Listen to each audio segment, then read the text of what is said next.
नमस्कार, आप देख रहे हैं जवाब देना पड़ेगा। मैं हूं आपके साथ पूजा यादव। शरद पवार ही अध्यक्ष के तौर पर बने रहेंगे। कमेटी के लोगों ने साफ कर दिया कि आपके कद का हम कोई भी शख्स पार्टी में नहीं ढूंढ पा रहे हैं, इसलिए हम चाहते हैं कि आप ही अध्यक्ष पद पर बने रहें। 2024 का चुनाव भी सर पर है। कई इसमें पॉइंट्स हैं जिनका जिक्र आगे करेंगे। लेकिन महाराष्ट्र में जैसी उम्मीद थी वैसा ही हुआ। एक तीर चला, कई निशाने साधे गए। महाराष्ट्र की राजनीति के चाणक्य कहे जाने वाले शरद पवार की चाल के आगे सब फेल हो गए। सबको अपनी ताकत का एहसास हो गया कि कौन कितने पानी में है। प्रफुल्ल पटेल ने एनसीपी की कमेटी में शरद पवार के इस्तीफे की वापसी का प्रस्ताव रखा, जिसे 16 सदस्यीय कमेटी ने पास भी कर दिया। पार्टी का फैसला हो गया, पवार का इस्तीफा नामंजूर हो गया। पार्टी कार्यकर्ताओं में एक बार फिर से जोश भर चुका है, लेकिन 3 दिन की सियासत में शरद पवार ने वो कर दिखा जिसकी किसी को उम्मीद नहीं थी। पार्टी के अंदर उठ रहे विरोध के सुरों को शांत कर दिया। इस पूरे मुद्दे पर बात होगी, जिसमें हमारे साथ कई मेहमान होंगे, लेकिन उससे पहले आपको रिपोर्ट दिखाते हैं।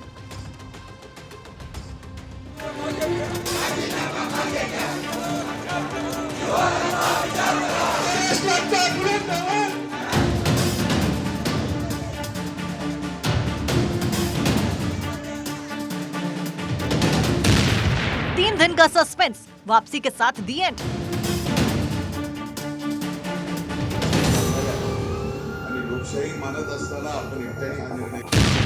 कमेटी ने किया इस्तीफा नामंजूर, पवार की पावर बरकरार।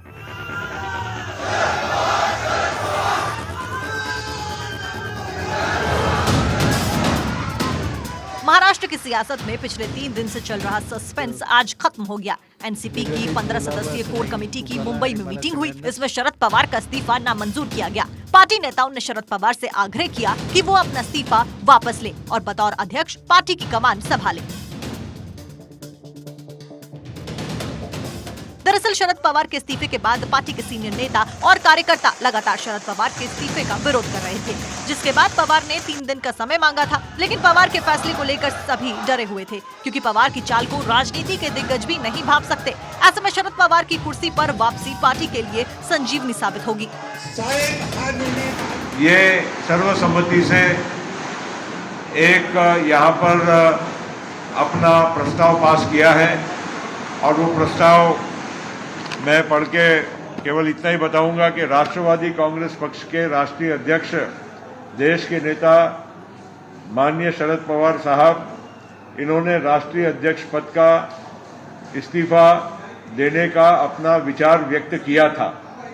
आदरणीय शरद पवार साहब का राजीनामा हम एक मत से सर्वानुमत नामंजूर करते हैं और उनको सामूहिक तौर से ये हम विनती करते हैं कि उन्होंने अपने इस पद पर कायम रहना चाहिए और ये जिम्मेदारी उन्होंने निभाते रहना चाहिए। शरद पवार के इस्तीफे के बाद पार्टी के अंदर जो खलबली मची और इस्तीफों का दौर चला, उसने पार्टी के लिए संकट पैदा कर दिया था। शायद इस बात को पवार भी बखूबी जानते थे। यही वजह रही कि काफी जद्दोजहद के बाद कमेटी ने यह फैसला लिया और पवार के इस्तीफे को नामंजूर कर दिया। शरद पवार ने इस्तीफा देकर राज्य से लेकर केंद्र तक पार्टी को जो मैसेज दिया, उससे साफ हो गया कि पवार की चाणक्य नीति के आगे सब फेल है। राजनीति के दिग्गज भी मान रहे थे कि पवार को इस्तीफा वापस लेना होगा, और हुआ भी वही। राजनीति के जानकारों की माने तो शरद पवार ने एक तीर से कई निशाने साधे हैं। जहां एक तरफ अजित पवार को सीधा मैसेज दिया है, वहीं केंद्र में बेटी सुप्रिया सुले को भी बेहतर तरीके से स्थापित कर दिया। साथ ही बिखरी हुई पार्टी को एक बार फिर एक प्लेटफॉर्म पर लाने का काम किया। आइए समझते हैं कि शरद पवार के इस्तीफे के मायने क्या है। शरद पवार के मास्टर स्ट्रोक के आगे सब फेल हो गए, या यूं कहें शरद पवार ने एक तीर से कई निशाने साधे। अध्यक्ष बने रहेंगे पवार।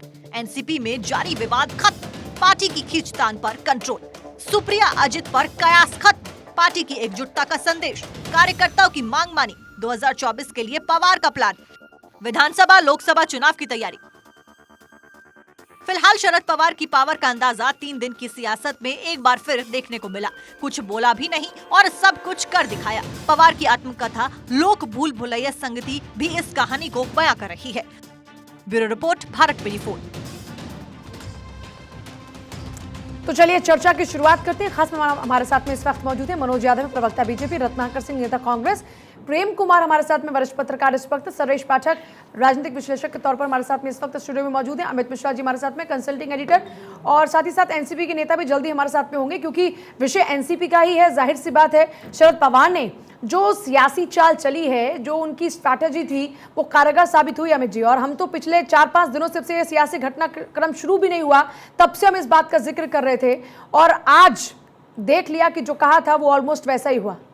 बिल्कुल, और पवार ने अपने आप को फिर ये बताने की अपनी ही पार्टी में कोशिश की कि वो सर्वे सर्वा हैं, क्योंकि ये किसी और का मामला नहीं था। पार्टी ने कहा कि हमारा अंदरूनी मामला है, तमाम विपक्ष भी कह रहे थे कि अंदरूनी मामला है, लेकिन दूसरी तरफ आप देखें पूजा कि पवार को और उनके परिवार को, यानी सुप्रिया सुले, प्रफुल्ल पटेल जो उनके सबसे करीबी नेता हैं, और अजीत पवार, इनको विपक्ष के कई नेताओं के फोन गए। राहुल गांधी, उद्धव ठाकरे पंजाब गए, प्रफुल्ल पटेल तो वहां भी उन्होंने खुद जिक्र किया अपनी प्रेस कॉन्फ्रेंस में। तो पवार ये अपना इस्तीफा देकर सबसे पहले तो उन्होंने अजीत पवार की जो बढ़ती हुई ताकत थी और जो उनका बीजेपी के साथ जाने का एक तरीका का प्लान था, उस पर पानी फेर दिया। दूसरी तरफ सुप्रिया के लिए रास्ते जो हैं वो बाखूबी उन्होंने अपने आप बना दिए कि हाँ, एक्सेप्टेबिलिटी अगर अभी नहीं है तो आगे आ जाएगी, क्योंकि जब आप कोई गेंद हवा में उछालती हैं तो जाहिर सी बात है कहीं ना कहीं उसे कोई लपकता है, और पवार ये जानते हैं कि अगर जो चीज उछाली जाएगी राजनीति में तो उसे कहीं लपका जाएगा। तो सुप्रिया सुले का नाम, जो उनकी बेटी हैं, किसी और ने नहीं लिया। ऐसी स्थिति बन गई कि वो जो 15 सदस्यीय कमेटी है उसी में छगन भुजबल इस चीज का प्रस्ताव रख रहे हैं कि अभी फिलहाल महाराष्ट्र की कमान अजीत पवार को, केंद्र की कमान सुप्रिया सुले को। तो ये तमाम एक्सपेरिमेंट जो हैं वो पवार सोच के बैठे थे। और आप देखें कि जिस दिन पवार बुक रिलीज के लिए आते हैं, अपने साथ एक चिट लाते हैं जिसमें वो तमाम चीजें लिख कर लाते हैं। यानी पवार ने एक सोची समझी पूरी रणनीति के तहत इस राजनीति को खेला, और वो खेलने के बाद ये पता था कि 15 सदस्यीय जो कमेटी है उनमें तमाम लोग उन्हीं के हैं, सिवाय अजीत पवार अगर इधर उधर भी करते हैं तो उन पर अंकुश डाल दिया मतलब जाएगा। और आपका अपना आकलन ये है कि ना सिर्फ अजीत पवार बल्कि बीजेपी को भी इस बात का नुकसान है। जो बीजेपी कोशिश कर रही थी उस कोशिश को भी नाकामयाब कर दिया शरद पवार ने। हाँ बिल्कुल, और कम से कम ये मैसेज तो देने की कोशिश ही कर दी कि अगर कोई आगे संभावित सुप्रीम कोर्ट का कोई भी फैसला आता है तो एनसीपी टूटेगी नहीं, क्योंकि एनसीपी का अब हर विधायक, आप देखें पिछले 4 दिनों में एक भी व्यक्ति अजीत पवार के समर्थन में खड़ा नहीं हुआ। और अजीत पवार ने हालांकि प्रेस कॉन्फ्रेंस के दिन भी ये बात कही थी कि अब कितने दिन कभी ना कभी तो उन्हें लेना पड़ेगा। तो लेकिन उस बात की तस्दीक किसी ने नहीं की। 15 सदस्यीय कमेटी जिसमें खुद अजीत पवार भी शामिल है, उन्होंने इस बात को रिजेक्ट कर दिया कि पवार साहब का इस्तीफा होगा, पवार साहब ही अध्यक्ष बने रहेंगे और कोई सवाल नहीं उठता। तो अजीत के साथ साथ बीजेपी के साथ जो रिश्ते बनने की शुरुआत हुई थी, और जिस तरह से कुछ नेता यानी विधायक अजीत पवार के साथ जा सकते थे, उस पर पवार ने पूरी तरह से पानी फेर दिया। मनोज यादव जी, जो कोशिशें तमाम चल रही थी वो परवान नहीं चढ़ पाएंगी, शरद पवार के दाव ने क्या पस्त कर दिया? जी जी, देखिए पूजा जी, ऐसा है कि जिस तरह से शरद पवार जी के बारे में 2 उक्तियां मुझे चरितार्थ करना चाहूंगा, बताना चाहूंगा।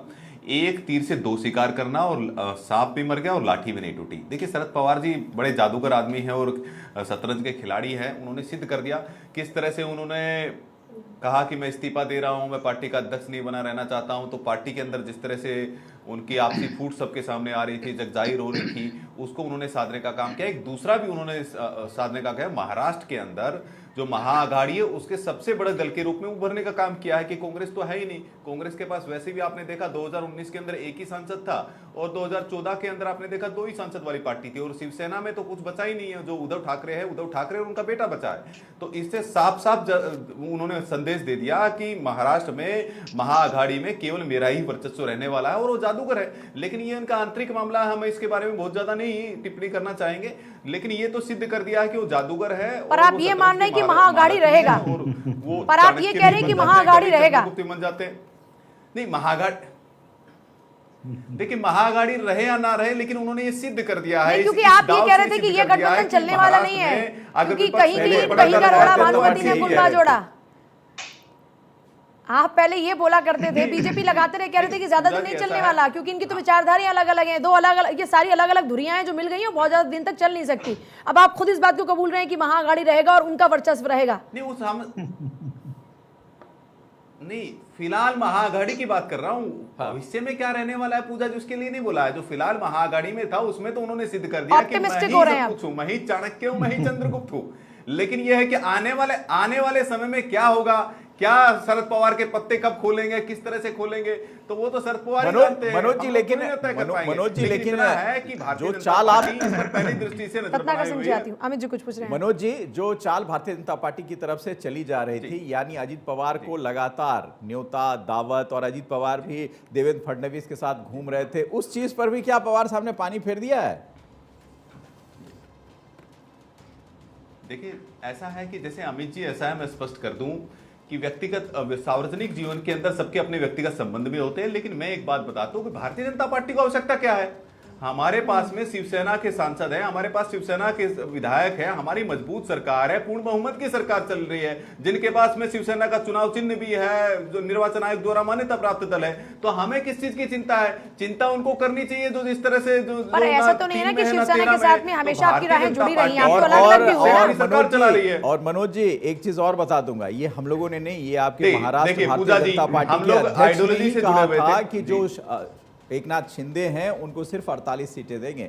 ये किसी और ने नहीं कहा था, ये राजनीतिक विवाद वहीं से शुरू हुआ, और उसके बाद एकनाथ शिंदे के पार्टी के नेता ने कहा कि अगर अजीत पवार और आपके डिप्टी सीएम देवेंद्र फडणवीस की करीबी होगी तो फिर हम अपना राजनीतिक भविष्य तलाशेंगे। ये तमाम बातें महाराष्ट्र की राजनीति से आए हैं, मैंने और पूजा ने इसमें कोई चीज लाग लपेट नहीं की है, इसलिए मैंने ये सवाल आपसे पूछा था। देखिए अमित जी, ऐसा है कि भारतीय जनता पार्टी पूर्ण बहुमत के साथ में शिंदे जी के साथ में बढ़िया से सरकार चला रही है। जो एक्चुअल जो शिवसेना है उसके साथ सरकार चला रही है, हम इंटैक्ट हैं और अच्छे से मजबूती से सरकार चलाएंगे। अभी ऐसा कोई भी इस तरह का कोई भी प्रसंग मैंने तो सुना नहीं है, ना मेरे संज्ञान में आया। रत्नाकर सिंह, आप कुछ कहना चाह रहे थे, अब जरा बताइए। जो चाल इधर पार्टी का जो भी अंतरकलह था, जो भी खींचतान चल रही थी, जो उधेड़बुन थी, वो तो फिलहाल ऐसी सिल दी है, उसका तो ऐसा ऑपरेशन शरद पवार ने कर दिया है कि मुझे लगता है कि अभी तो बहुत दिन तक कोई डोज की भी आवश्यकता नहीं होगी। देखिए पूजा जी, शरद पवार जी जो है भारत की राजनीति के एक बहुत कद्दावर नेता हैं। 63 साल का उनका राजनीतिक अनुभव रहा है और वो अच्छी तरह से जानते हैं कि रोटी कब पलटना है। उन्होंने कुछ दिन पहले एक बयान दिया था कि अब रोटी पलटने का समय आ गया है। वो बयान का मकसद यही था कि जो पार्टी के अंदर जो साजिश रचने की कुछ लोग जो कोशिश कर रहे थे, और भारतीय जनता पार्टी जिस पार्टी को तोड़ने की कोशिश कर रही थी, कवायद कर रही थी, वो उसको निष्काम करना, निष्फल करना, ये उनकी पहली प्राथमिकता थी और जो उन्होंने कर दिखाया। आज वो अध्यक्ष बने रहे और लोगों को पता चल गया कि शरद पवार ही है जो एनसीपी का मतलब शरद पवार का मतलब एनसीपी, उसके अलावा कुछ भी नहीं है। दूसरी चीज मैं मनोज जी की बात करना चाहता हूँ, बहुत अच्छा बोले हो कि वो कम से कम एक महाविकास आघाड़ी अच्छा बोलते हैं। हाँ, महाविकास आघाड़ी के वो अध्यक्ष वो पावर में रहना चाहते हैं और एक धुरी बन के रहना चाहते हैं। बिल्कुल महाविकास आघाड़ी के अध्यक्ष हैं और उनके मार्गदर्शन में हमने ये सरकार बनाई थी और 2.5 साल बहुत सफलतापूर्वक हमने सरकार चलाई। अब इनकी चिंता क्या है पूजा जी, ये समझने की बात है। इनकी चिंता ये है कि जो 16 विधायक हैं उनकी अगर सदस्यता, जैसा कि आकलन लगाया जा रहा है, कयास लगाया जा रहा है कि 16 विधायकों की सदस्यता सुप्रीम कोर्ट जो है रद्द कर देगी। अगर ये 16 विधायकों की सदस्यता रद्द हो जाती है तो ये अल्पमत में आ जाएगी यहाँ की सरकार और यहाँ की सरकार भारतीय जनता पार्टी की गिर जाएगी। अब इनका जो है ये कोशिश ये है कि एनसीपी को किसी तरह से तोड़कर जो है वो तो सही है रत्नाकर जी, क्योंकि राजनीति में ऑप्शन हमेशा तलाश के रखने चाहिए। वो ऑप्शन बीजेपी जो तलाश रही है वो ठीक है, उसमें ऑप्शन में तलाशने में क्या दिक्कत है। मैं आती हूँ मनोज जी, जरा आशीष भी काफी देर से हमारे साथ में मुंबई से इस वक्त जुड़ा हुआ है, मैं आप सभी के पास वापस लौट। लेकिन रत्नाकर सिंह जी, आप देखिए, आपकी और जो शिवसेना की पॉलिटिक्स रही वो भी तो अलग रही, लेकिन आप लोग भी तो मिल गए, तो इस बात की क्या गारंटी कि भाई ये जिनकी अभी साथ नहीं है कल को वो इनके साथ नहीं मिल सकते। राजनीति में तो कब कौन किसका दोस्त है, कब कौन किसका दुश्मन है, ये पता नहीं होता ना। यहाँ तो सब चीजें अस्थायी हैं। वैसे भी मैं आपके पास वापस लौट रही हूँ। आशीष के साथ में काफी सारे जो लोग हैं वहां पर इस वक्त मौजूद हैं। आशीष, क्योंकि अब साफ हो चुका है कि चेहरा कौन रहेगा, पार्टी की जिम्मेदारी, पार्टी की बागडोर को कौन संभालेगा। पहले वहां पर लोग कैरोसिन ऑयल डालकर अपने आप को आग लगाने तक को आतुर नजर आ रहे थे, ऐसी तस्वीरें हमने देखी। अभी इस फैसले के बाद क्या कुछ रिएक्शंस अब आ रहे हैं? जी, काफ़ी खुश हैं जो एनसीपी के लीडर्स हैं और इस समय साउथ मुंबई के जो अध्यक्ष हैं महेंद्र जी, वो हमारे साथ हैं। जैसे ही फैसला आया, आप ऊपर से थम्स अप आप दे रहे थे, मैं देख रहा था। सबसे पहले आप ही ने वो गो अहेड दिया, क्या कहेंगे? खुशी तो माहौल ही ऐसा खुशी का है कि हर कार्यकर्ता के मन में पवार साहब है और खुशी का माहौल हर कार्यकर्ता के चेहरे के ऊपर आपको देखने को मिलेगा कि एक जो 4 दिन से जो चल रहा था, पवार साहब ने जो स्टेटमेंट दिया था कि मैं इस्तीफा दे रहा हूँ, अभी दूसरे किसी को अपन चुनेंगे, वो बात किसी के भी कार्यकर्ता के मन में जच ही नहीं रही थी। क्योंकि हमें जो आदत हुए 23 साल से कि पवार साहब को देखते ही हम लोग, जो आज हम लोग मतलब छोटे से बड़े हुए, ग्राउंड लेवल से हम लोग जिलाध्यक्ष थे, जैसे मैं पहुंचा हूं, तो हमारे दिल में राष्ट्रवादी मतलब पवार साहब जी। लेकिन क्या पवार साहब ने मास्टर स्ट्रोक खेला, एक तीर से कई निशाने साध लिए? एनसीपी में जिस तरीके से पिछले कुछ दिनों से अजीत पवार को लेकर खबरें आ रही हैं, फिर सुप्रिया ताई को आगे बढ़ाने की खबरें आ रही थी, उन सब चीज़ों को शांत कर दिया? नहीं, आप जैसे सोचते हो हम लोग वैसा नहीं सोचते। आप मीडिया के हिसाब से सोचते हो, हम हमारे कार्यकर्ता हमारे पार्टी के हिसाब से सोचते। मैंने अभी एक माजा, मतलब कौन सा माजा ही है ना, एबीपी माजा ने ऐसे बताया टीवी में कि अजीत दादा को कार्यकर्ता ने घेर दिया और अजीत दादा के खिलाफ घोषणा दी। तो आप भी अगर थे तो हम लोग भी थे। हमने तो ऐसा अजीत दादा के साथ में ऐसा कुछ भी नहीं बर्ताव नहीं किया। हमने उनका स्वागत किया और स्वागत के साथ में हमारे कार्यकर्ता के साथ में हमारे गेट तक उधर उनको लेके गए। तो देखो, आप आपके हिसाब से सोचते हो, हम कार्यकर्ता तो क्या हमारे हिसाब से सोचेंगे? नहीं, लेकिन सुप्रिया ताई अगर आगे बढ़ जाती, महिला के तौर पर वो आगे बढ़ रही थी, पार्टी की कमान उनके हाथ में आती, आप खुद एक महिला हैं, तो क्या वो अच्छा नहीं हो? बेशक वो बिल्कुल हमारे महिलाओं के लिए अच्छा होता, लेकिन इस समय की जो राष्ट्रीय तौर पर, महाराष्ट्र तौर पर और मुंबई तौर पर साहब के को नेशनल प्रेसिडेंट रहना बहुत ज़रूरी है। वो वर्किंग प्रेसिडेंट क्या दादा हो या सुप्रिया ताई हो, उनकी क्षमता पे किसी भी कार्यकर्ता को कोई भी शक नहीं है। तो उनको हम जैसे ही साहब बोलेंगे स्वीकार तो जरूरी करेंगे, लेकिन फिलहाल कार्याध्यक्ष के हिसाब से वो रहे इलेक्शन तक तो कम से कम। और हमारी पवार साहब से विनंती, गुजारिश, कुछ भी कहिए, लेकिन हम सब लोगों की एक ही दरखास्त है कि वो अपने निश्चय से। यंग लोग भी हैं यहाँ पर, चंदन हैं और सभी हैं, आप लोग बताइए कि क्या अगर यंग ब्रिगेड को जी। आशीष, एक सवाल है जो इन लोगों से, आप यंग ब्रिगेड जो हैं जिनके साथ आप खड़े हैं, उनसे जानना जरूरी है कि जो एक तरह से पीछे आपने देखा, आप खुद कवर लगातार ग्राउंड जीरो से कर रहे हैं कि कहीं ना कहीं शरद पवार जी ने भी इस बात की तस्दीक की खुद कि कुछ लोग बीजेपी के साथ जाना चाह रहे थे और खबरें भी लगातार आ रही थी, आप खुद रिपोर्ट भी कर रहे थे अजीत पवार के साथ देवेंद्र फडणवीस की करीबियां, कुछ एमएलए का उनके पक्ष में जाना। तो क्या पवार साहब ने इन सब पर पानी फेर दिया है? ये जरा एक बार आप कार्यकर्ता और जो नेता हैं उनसे भी एक बार समझ लें। जी, ये लगातार खबरें आ रही थी कि बीजेपी के साथ कुछ नेता जा सकते हैं, कुछ विधायक हैं वो टच में हैं, कुछ बड़े आपके जो नेता हैं वो देवेंद्र फडणवीस से लेके हर किसी से मिल रहे थे। क्या पवार साहब ने उन सभी के मंसूबों पर पानी फेर दिया इस एक एक्शन से? ऐसी कोई भी बात नहीं, ये सब रूमर है।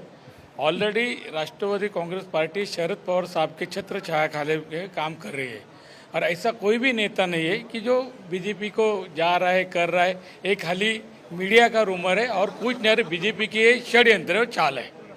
चंदन, आप यंग हो बहुत, आपको नहीं लगता अगर शरद सर ने ये बोला कि किसी यंग आदमी को, यंग जो ब्रिगेड है उसको आगे बढ़ाया जाए ताकि आगे की जो मार्ग है वो प्रशस्त हो जाए, तो आपको नहीं लगता वो ठीक है? नहीं, जैसा हमारे आदरणीय शरद चंद्र पवार जी का जो आदेश है, हमारा अंतिम आदेश, शरद चंद्र जी पवार साहब युवकों को आगे बढ़ा रहे, क्योंकि आप बैनर में देख सकते हैं 80 साल के युवक, तो देश के युवकों को ज़रूरत है।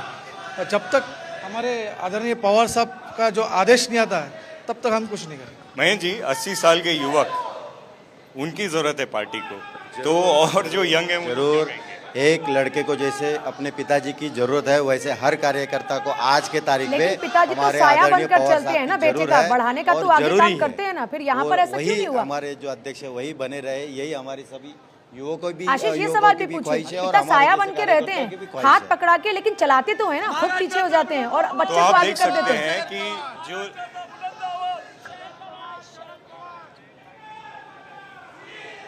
चलिए, शायद आशीष से हमारा संपर्क नहीं हो पा रहा, लेकिन प्रेम कुमार जी, अब बड़ा सवाल यही है, यहां तो पार्टी में साफ हो चुका है कि शरद पवार ही एनसीपी ही मतलब शरद पवार हैं और अजीत पवार को बड़ा स्ट्रॉन्ग मैसेज चला गया।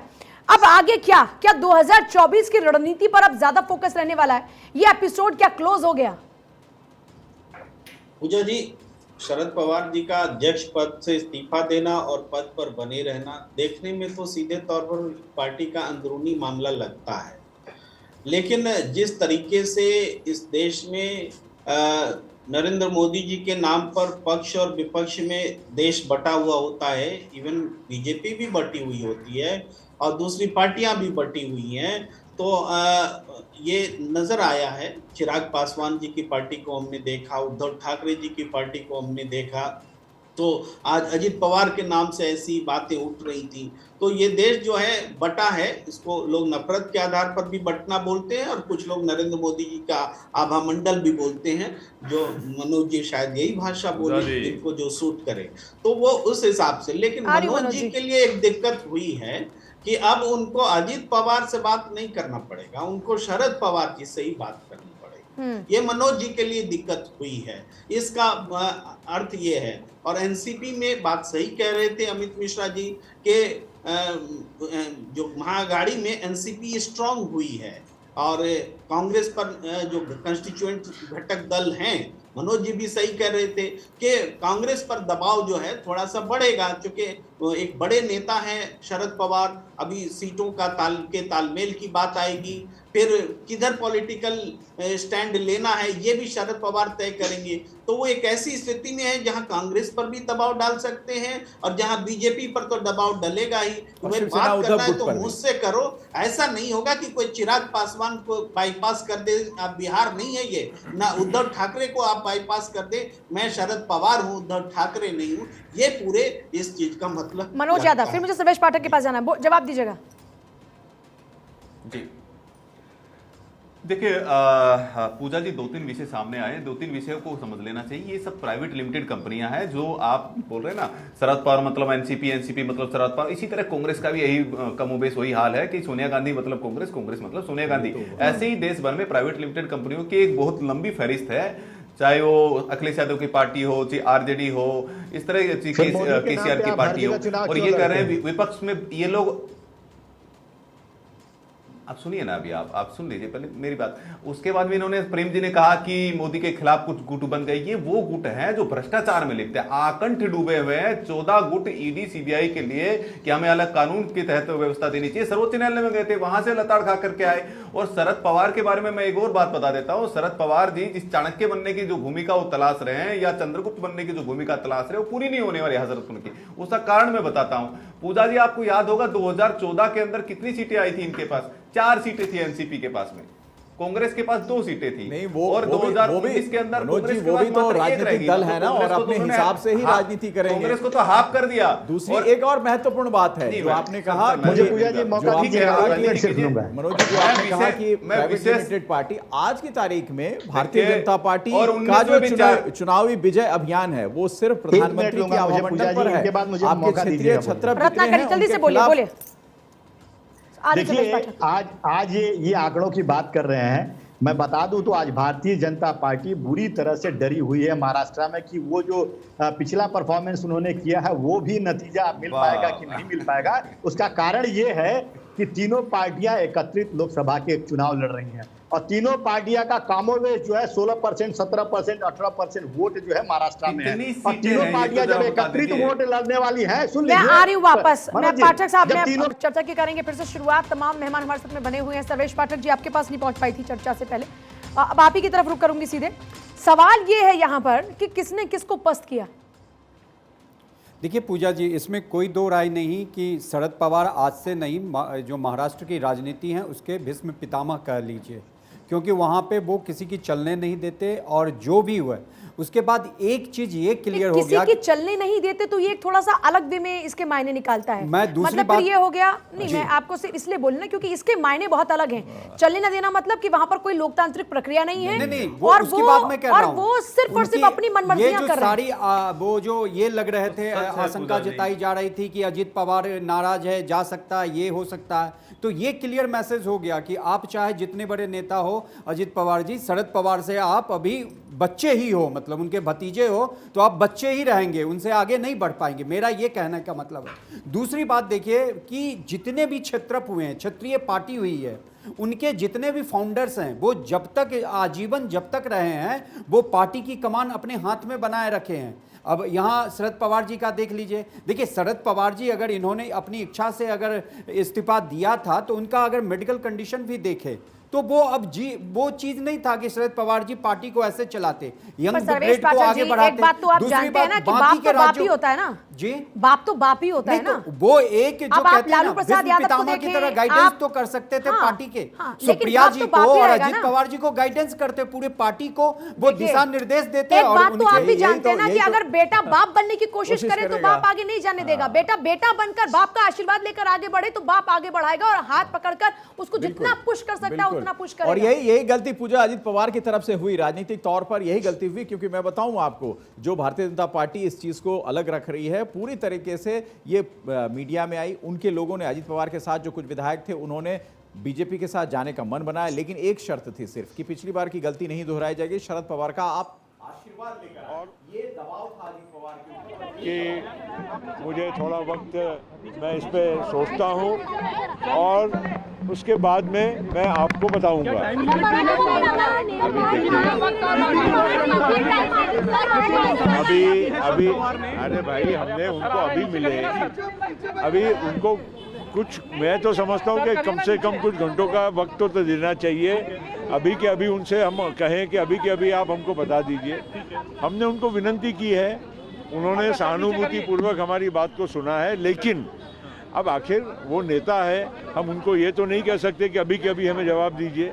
उन्होंने कहा है कि मुझे थोड़ा वक्त सोचने का दीजिए, तो हम जैसे भी हमारे पास कोई और सूचना आएगी हम आपके सामने उस बात को रखने के लिए फिर से आएंगे। आज राष्ट्रवादी काँग्रेस पक्षाच्या कार्यालयामध्ये पक्षाच्या प्रमुख नेत्यांची, महाराष्ट्रातल्या आणि बाहेरच्या नेत्यांची बैठक झाली होती, ज्या हाँ, तो सर्वेश जी बात पूरी कीजिएगा। कहना है कि ये जितने भी क्षत्रप हुए हैं, जितनी भी जो क्षत्रिय पार्टी हुई हैं, वो प्राइवेट लिमिटेड पार्टी हो या वन मैन आर्मी, जो फाउंडर्स हैं वो ही उसके सर्वे सर्वा अपने जीवन पर्यंत तक। अगर आप साउथ में भी देख ले तो वहाँ जो ये अभी स्टालिन के हाथ में बागडोर गई, लेकिन उससे पहले करुणानिधि ही थे जो पार्टी की पूरी बागडोर, जयललिता भी देख लीजिए। इधर आप बिहार में देख लीजिए, लालू यादव बीमारी क्या बहाना लेके जेल से बाहर हैं, लेकिन पार्टी की कमान पूरा संभाल रखे हैं कि दोनों बेटों में कुछ ऐसा बात ना बने। तो जो बीजेपी का ये आरोप लगाना कि प्राइवेट लिमिटेड पार्टी है, कहीं ना कहीं सही साबित होती है। सही है या गलत?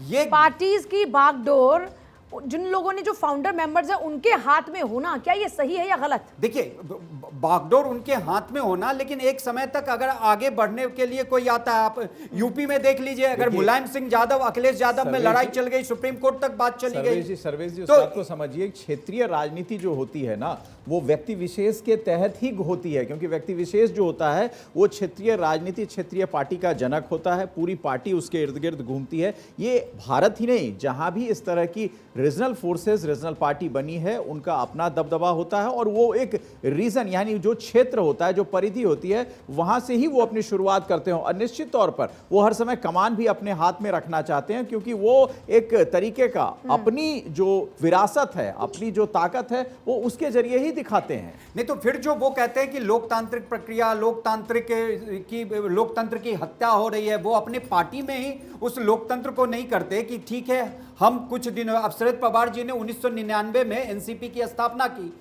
आज हम 2023 में हैं। देखिए अभी उन्होंने 24 इस्तीफा साल दिया, हो गए। सर्वेश पाठक जी, उन्होंने इस्तीफा दिया, पार्टी की में एक कमेटी बनाई गई, कमेटी ने कहा कि साहब आपका कोई पर्याय हमारे पास में है नहीं, तो और क्या लोकतांत्रिक प्रक्रिया होगी?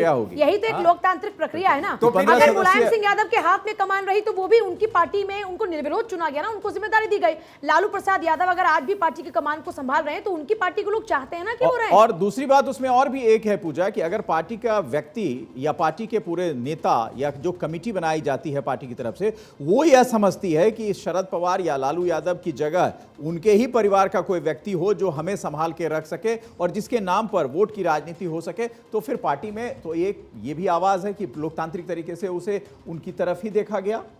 नहीं तो फिर ये नौटंकी करने की क्या जरूरत थी? माननीय शरद पवार जी इतने कैपेबल थे और वो पार्टी को आगे चलाते रहते। जैसे लालू यादव ने दिल्ली में वो राष्ट्रीय कार्यकारिणी की बैठक की, अपने आप को फिर से जो राष्ट्रीय लेवल का नेता घोषित करवा दिया, तो ऐसे ही होना चाहिए था। तो जो बीजेपी आरोप लगाती है वो सही है, और जो दूसरी पार्टी, मान लीजिए कांग्रेस या दूसरी पार्टी जो बीजेपी पे आरोप लगाती है कि ये दो ही आदमी की पार्टी है, नरेंद्र मोदी जी और अमित शाह, तो वहां पे वो भी सही है, क्योंकि पार्टी के मुख्य नेता नेता वो सुनिए दिख सुनिए, रहे हैं। उन्हीं के अब नाम मान पे लीजिए उत्तर बीजेपी प्रदेश चुनाव में भी जीतती मुख्यमंत्री है। योगी आदित्यनाथ हैं, देश के प्रधानमंत्री नरेंद्र मोदी हैं, तो क्या उनके अलावा कोई दूसरा फेज सोचने के बारे में कोई मतलब आगे कदम बढ़ा सकता है? सर्वमान्य नेता है ना वो, उन्हीं के नाम पर चुनाव लड़ा जा रहा है ना, तो और क्या लड़ाई वहां नहीं पर जा कोई रहा, उनके जीता जा पैनल में रहा कोई है। खड़ा आज हो की गया क्या? तारीख में किसी नहीं, भी पूजा राज्य जी, में देखिए, अगर इससे आप आप चुनाव तुलना लड़ते नहीं हैं पूजा तो जी। वो चुनाव जो है वो राज्य के नेताओं के नाम पर तो आरती गौण मनोज हो जी। जाता है, सिर्फ और सिर्फ नरेंद्र मोदी और अमित शाह के नाम पर लड़ा जा रहा है और उन्हीं के नाम पर वोट है। ये वस्तु स्थिति है, इसको मानना बिल्कुल जरूरी चाहिए। ये जो स्थिति है ये सदा से चली आ रही है। देख कांग्रेस हाँ, पार्टी का यही तो- देखिए, यही जब तो- जवाहरलाल यही बात तो नेहरू पूजा थे, कह रही सर्वेश थी। जी। तो जब जवाहरलाल नेहरू थे तो वो सर्वे मनोज सर्वा यादव जी थे, कुछ बोलना इंदिरा चाह रहे हैं। गांधी जी आई वो सर्वे सर्वा रहे, यही राजीव है। गांधी जी आए वो यही सर्वे सर्वा सर्वेश रहे। जी, यही बात पूजा कह रही थी कि जो व्यक्ति विशेष होता है जिसके पास वोट कैचिंग कैपेसिटी है वही सर्वमान्य नेता रहेगा, ये हमेशा, क्योंकि राजनीति है और लोकतंत्र में वोट जब तक आपके पास नहीं है हाँ, आप नेता बोलिए नहीं मनोज। है। देखिए पूजा जी, आप एक बात तो समझ लेनी चाहिए, जैसे सर्वेश जी ने बताया कि लोकतंत्र की दुहाई देने वाले जिनकी पार्टियों में खुद ही आंतरिक लोकतंत्र नहीं है, वंशवाद और परिवारवाद की जो राजनीति करते हैं वो देख लिया है, देश भी अच्छे से भलीभांति जानता है। लेकिन भारतीय जनता पार्टी से उनसे तुलना करना एकदम, मतलब मैं समझता हूं, मुझे आपत्ति है। भारतीय नहीं, जनता मैंने पार्टी तुलना एक नहीं की, कैडर बेस्ड मैंने एक पार्टी है। एग्जाम्पल भारतीय दिया। जनता पार्टी के अंदर लगातार अध्यक्ष चुने जा नहीं मैंने नहीं तुलना एग्जाम नहीं मैं की, उसी पे मैंने एक आऊंगा। एग्जाम्पल दिया। यहाँ पर मान श्रद्धेय मैं स्वर्गीय अटल बिहारी वाजपेयी जी के परिवार का कोई सदस्य नहीं है जो जिसका इस पार्टी पर वर्चस्व हो। जन कृष्णमूर्ति जी जो अध्यक्ष रहे इस पार्टी के, उनके परिवार का किसी का वर्चस्व नहीं है। लाल कृष्ण आडवाणी जी के परिवार का किसी परिवार का वर्चस्व नहीं है। लेकिन इन पार्टियों में केवल और केवल इन्हीं का वर्चस्व रहता है। ये वन मैन शो वाली पार्टियां हैं जो प्राइवेट लिमिटेड कंपनी है, इसलिए हम बोलते हैं। पूजा जी, दूसरा विषय आपने कहा कि लोकप्रियता का, देखिए श्रद्धेय अटल बिहारी वाजपेयी जी की लोकप्रियता इतनी व्यापक थी, इंदिरा जी की लोकप्रियता इतनी व्यापक थी, तो लोकप्रियता होना अलग विषय है, लेकिन पार्टी पर कब्जा होना, पार्टी पर सालों साल कब्जा होना, जब से पार्टी ने जन्म लिया है और जब तक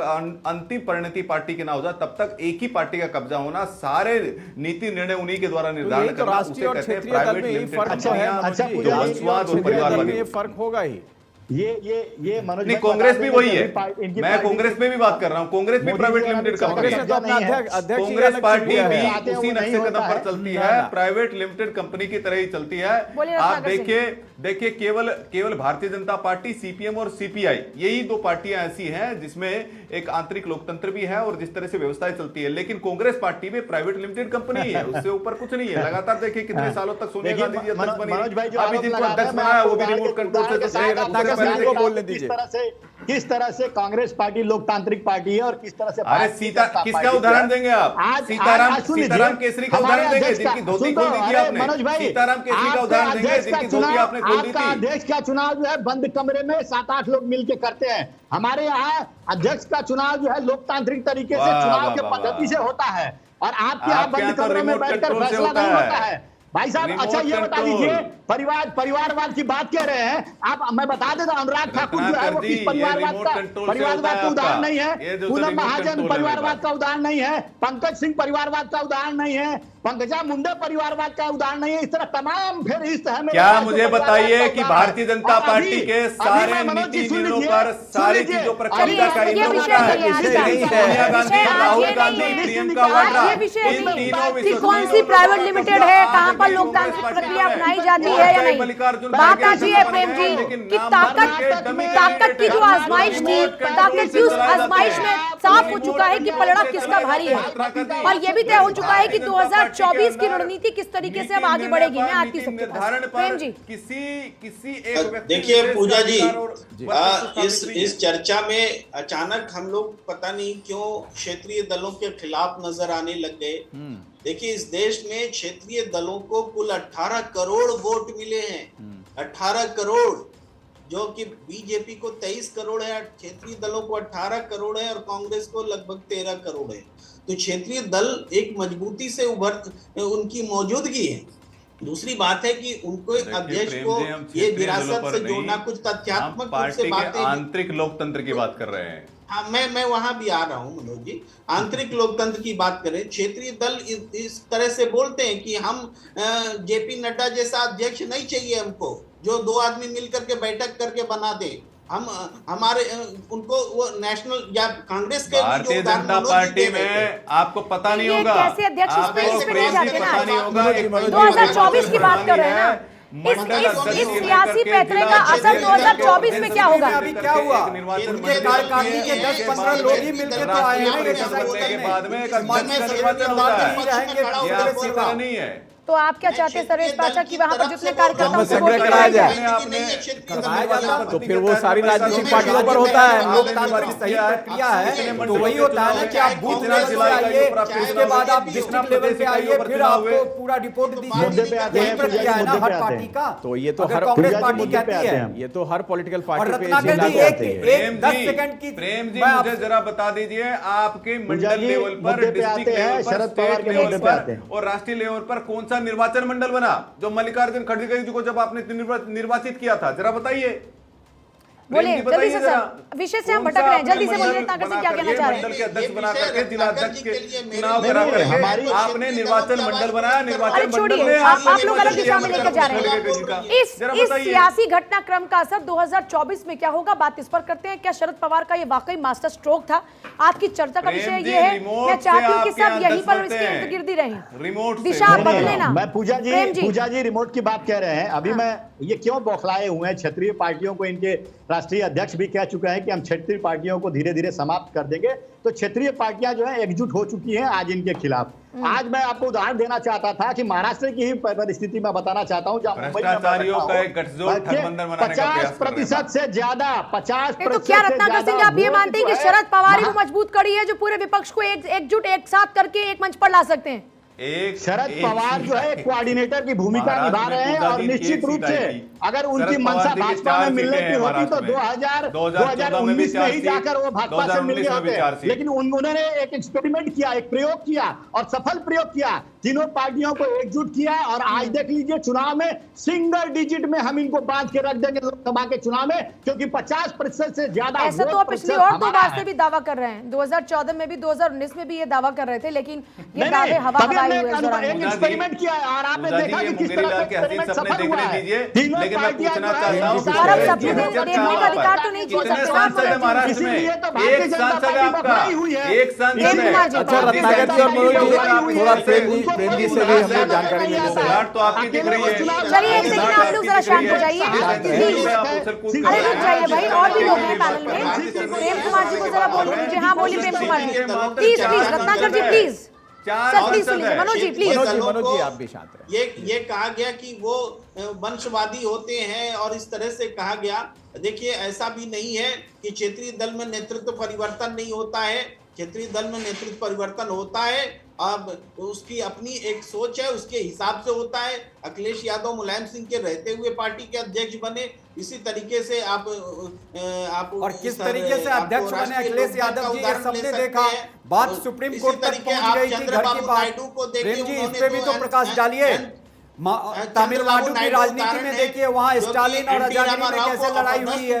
तो इस क्षेत्रीय दल की बात तो इस पे आगे अटक जाती है ना। प्रेम जी को सुन ले पहले। जी प्रेम जी। देखिए जी, मैं एनटी रामाराव को अपदस्थ करके चंद्रबाबू नायडू आए थे सत्ता में, वो भी हमने देखा है। तो क्षेत्रीय दल में ऐसा नहीं है कि वर्चस्ववाद ही चलता है, वहां तख्ता पलट भी होता है। जयललिता भी उसका एक उदाहरण है जी। जयललिता खुद उदाहरण है। तो क्षेत्रीय दलों को एक तरीके से अभी सर्वेश जी जो बोल रहे थे कि भाई एक ही तरीके से चलता है, ऐसा नहीं है। हर एक राज्य में अलग अलग ढंग से है। लालू प्रसाद जब जेल गए तो राबड़ी देवी को वो मुख्यमंत्री बना गए, सारी पार्टी। आज के परिप्रेक्ष्य में हम देखें, शरद यादव ने इस्तीफा दिया, उनकी इस्तीफे को उनकी पार्टी ने नकारा, उन्होंने इस्तीफा वापस नहीं लिया, याद रखिए।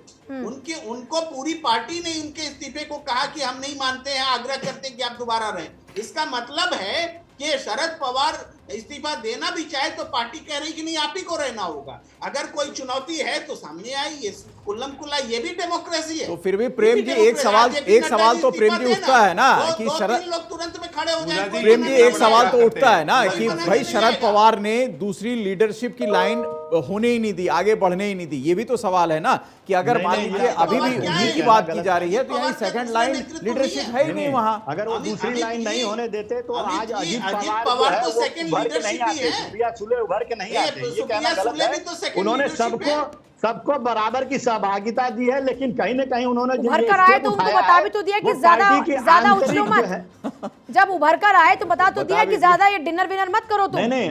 नहीं, जब पार्टी को टूटने का, जब भारतीय जनता पार्टी साजिश के तहत शिवसेना को तोड़ सकती है तो वो इसको भाप चुके हैं कि ये जो भारतीय जनता पार्टी साजिश के तहत एनसीपी को भी तोड़ सकती है। उन्होंने पहले भी अगर अजीत पवार को कमांड दी होती तो हो सकता है कि अजीत पवार ऐसा ना कर रहे होते। हो सकता है कि अजीत पवार कर ही इसलिए रहे हो कि भाई मुझे जो मिलना चाहिए जगह वो नहीं मिल रही, जो राज ठाकरे के साथ हो गए मेरे साथ ना हो जाए, क्या पता इसीलिए अजीत पवार ने ये सब, इसलिए ये सियासी परमंच रचा हो। ये भी तो पॉसिबिलिटी है। इसके पहले भी इन्होंने सुबह जो है शपथ लिया था और देखा कि क्या हुआ। वहां पे अगर उस तरह की परिस्थिति फिर से ना आए, इसलिए उन्होंने ये कदम उठाया है। आप समझिए इस बात को। और भारतीय जनता पार्टी के पास अकेले चुनाव लड़ने की हिम्मत नहीं है, लोकसभा चुनाव लड़ने की। इनको एक बैसाखी की जरूरत है। और ये शिवसेना को तो तोड़ चुके हैं। शिवसेना के प्रति जो सहानुभूति जो उद्धव ठाकरे के प्रति है वो लोगों में बन चुकी है। अब इनको डर ये सता रहा है कि अगर एनसीपी अगर नहीं आएगी तो ये सिंगल डिजिट में सिमट जाएंगे और ये कवायद कर रहे हैं पार्टी को तोड़ने की। और शरद पवार ने रोटी पलट ये जवाब जो लोग खुद बैसाखी का सहारा ले रहे हैं, जिस कांग्रेस पार्टी की हैसियत ऐसी हो गई है कि उनको क्षेत्रीय दलों बहुत ही शुक्रिया सभी का क्षेत्रीय दलों की झोली में जाना पड़ रहा है। देखिए आगे अब क्या होने वाला है ये तो वक्त बताएगा, लेकिन हाँ सियासी घटनाक्रम हम लगातार देख रहे हैं कि किस तरीके से हर दिन कुछ नया